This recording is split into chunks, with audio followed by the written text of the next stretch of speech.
Hello there.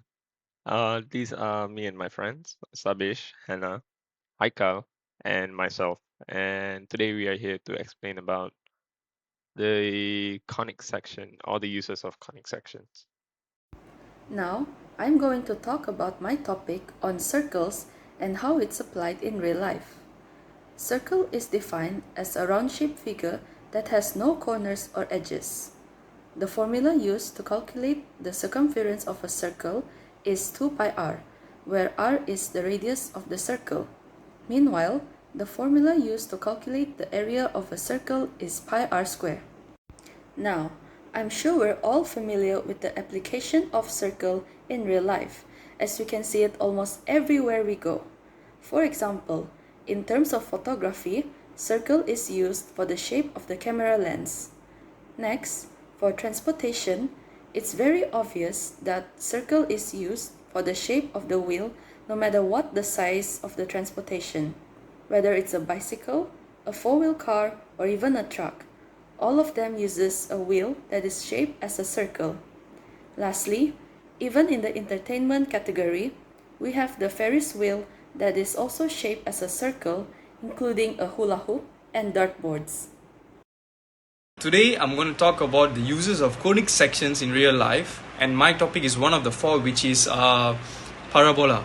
So as you guys can see, alright, so first we look into what is a parabola. A parabola is a curve that has every point and an equal distance from a fixed point and a fixed line as well. A parabola is also the intersections of a plane and a cone.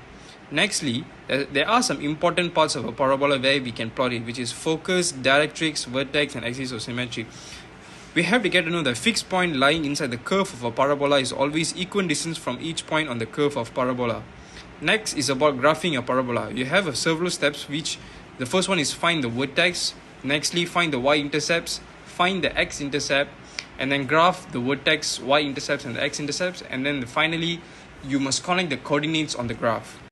So now we're going to talk about the uses of conic sections in real life. So as you guys can see here, throwing a ball is one of the examples. So when you throw a ball into the air, its path is in the shape of a parabola. Its path can be modeled with standard form of a quadratic equation. As you guys can see this graph, this is an example of a parabola graph when a ball is thrown into the air.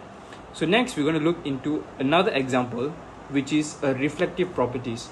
Many don't know that a flashlight is in the form of parabola as well. So flashlights are a real life applications of reflective properties. They use paraboloids, which results in the beam of light going outward and the beam of light is focused. The parabolic shape of the light is important because it makes the flashlight a more effective tool. As you guys can see here, this is a form of parabolic graph as well. Hello there. Today I'm going to explain my part of conic section, which is the hyperbola. So what is the hyperbola? Well, a hyperbola in analytic geometry is a conic section that is formed when a plane intersects a double right circular cone at an angle such that both halves of the cone are intersected. Like the 3D image on the very bottom there, yeah, that's what represents it. This intersection of the plane and cone produces two separate unbounded curves that are mirror images of each other called a hyperbola, and the 2D images on the right side represents that cut. So what are the uses of hyperbola? Well, using hyperbolas, astronomers can predict the path of the satellite to make adjustments so that the satellite gets to its destination. In other cases, radios or radio system. Signal employs hyperbolic functions.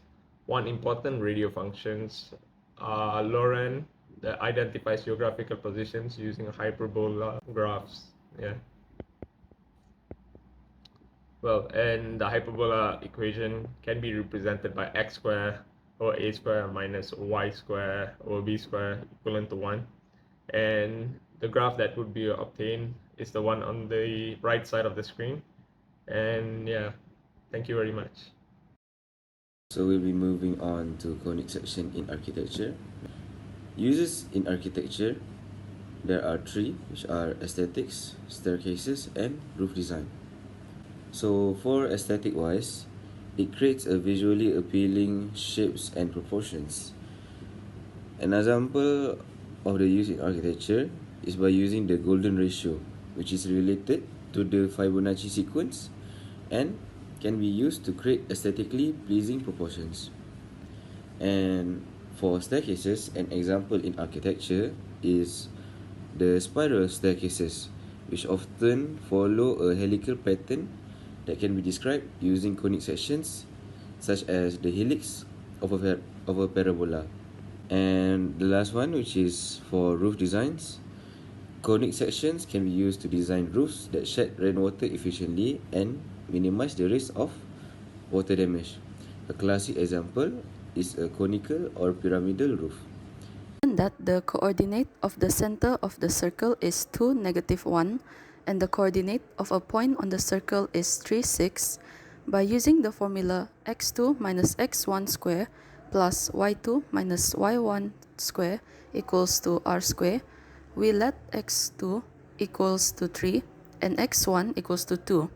Meanwhile, y2 equals to 6 and y1 equals to -1.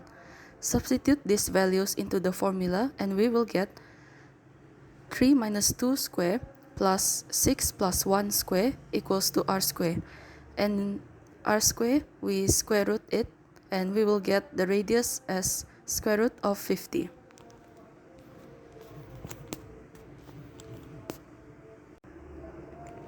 To find the equation of the circle, we substitute the coordinate of the center and the radius into the same formula, and we will get x minus 2 square plus y plus 1 square equals to 50.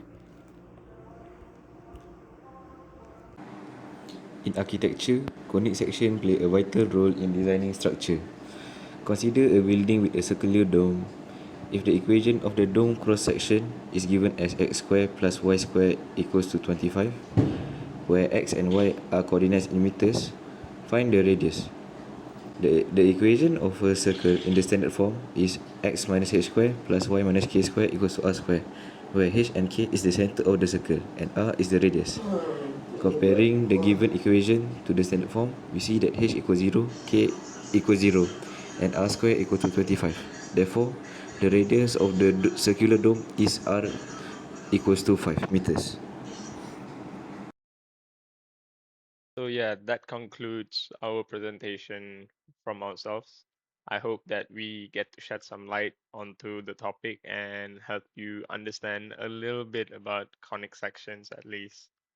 So I would like to thank all of my group mates, and I would also like to thank Ms. Anis for giving us this opportunity. And I hope that anyone watching this video could get a glimpse of what conic section is and you get to understand what conic sections are used for. All right, thank you very much.